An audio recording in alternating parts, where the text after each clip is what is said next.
తెలంగాణలో పలు జిల్లాలో అకాల వర్షాలు రైతులను నట్టేట ముంచాయి. మంచిర్యాల, వరంగల్, సూర్యాపేట జిల్లాలో ధాన్యం తడిసి ముద్దయింది.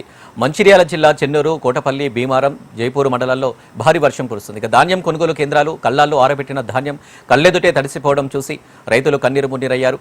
ప్రతి ఏటా అకాల వర్షాలకు ధాన్యం తడిసి తీవ్ర నష్టం వాటిల్లుతుందని రైతులు ఆవేదన వ్యక్తం చేస్తున్నారు. ఆరుగాలం కష్టపడి పండించిన పంటను కంటికి రెప్పలా కాపాడుకోవడం ఒక ఎత్తు అయితే పండించిన పంటను అమ్ముకోవడం మరో ఎత్తుగా మారుతుందని చెప్పారు.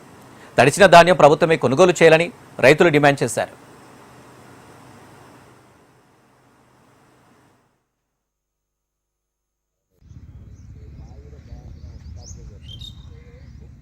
ఒక 5-6 ఎకరాల పొలం ఉంది. దాన్ని కోసుకొచ్చి సెంటర్లో వేసాం. అది పిఎస్సి సెంటర్లో రాత్రి అకాల వర్షానికి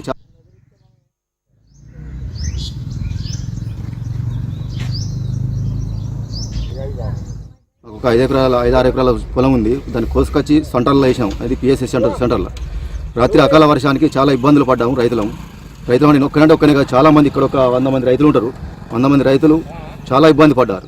ఆ ఇబ్బంది పడకుండా కొంచెం అధికారులు తొందరగా చొరవ తీసుకొని మమ్మల్ని ఈ లోడింగ్ అన్లోడింగ్ తొందరగా చేయించి పంపించగలరని మా రైతులు విన్నవించుకుంటున్నారు. అధికారులను కానీ, ఎమ్మెల్యే గారిని కానీ, మంత్రివర్యులు కానీ వీళ్ళందరినీ అధికారులను విన్నవించుకుంటున్నామని తెలియజేస్తూ రైతుల తరఫున ధన్యవాదాలు. బాధపడుతున్నాము. రైతులము నీళ్లు నిలిచి అడ్లు కొట్టుకపోతున్నాయి.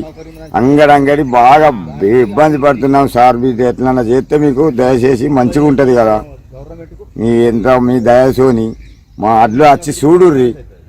మేము ఉల్లార పెట్టబట్టి 15 రోజులు అవుతుంది, 15-16 రోజులు అవుతుంది సార్. మరి ఏం చేస్తాము, ఏం కథ, ఏడడక్క తింటాం మేము. మరి రైతులం ఏడబోతాం. ఇక మీరైతే సహకారం చేయాలి. ఏ సాయమైనా మీరు చేసేటోళ్ళు మీరు, మా రైతులను చూసేటోళ్ళు మీరు. ఏం చేద్దాం సార్ చెప్పురు, వచ్చి చూసుకోరి. వచ్చి మిల్లుకి వచ్చి అడ్ల మిల్లు కాడ, కళ్ళం కాడ వచ్చి చూడండి సార్. తడిసిన వడ్డను జల్దీ ఉల్లారిన వడ్డను చెప్పిన లేపాలి సార్. లేపకపోతే ఇబ్బంది పడతారు రైతులు, బాగా ఇబ్బంది పడుతున్నారు. ఎట్లైనా చేసి లేపాలి సార్. తడిసిన వడ్డను అన్నిటినీ లేపాలి. లేపకపోతే ఇబ్బంది పడుతున్నాం. ఇల్లు కాదు, ఇరువాటు కాదు, కళ్ళంలో బాగా బాధపడుతున్నాం. ఆడవాళ్ళం, మగవాళ్ళం అందరం కష్టపడుతున్నాం సార్. నైట్ వర్షానికి అడ్లని నాయనవి మంత్రి గారు తొందరగా కొనుగోలు చేయండి అని మా మనవి.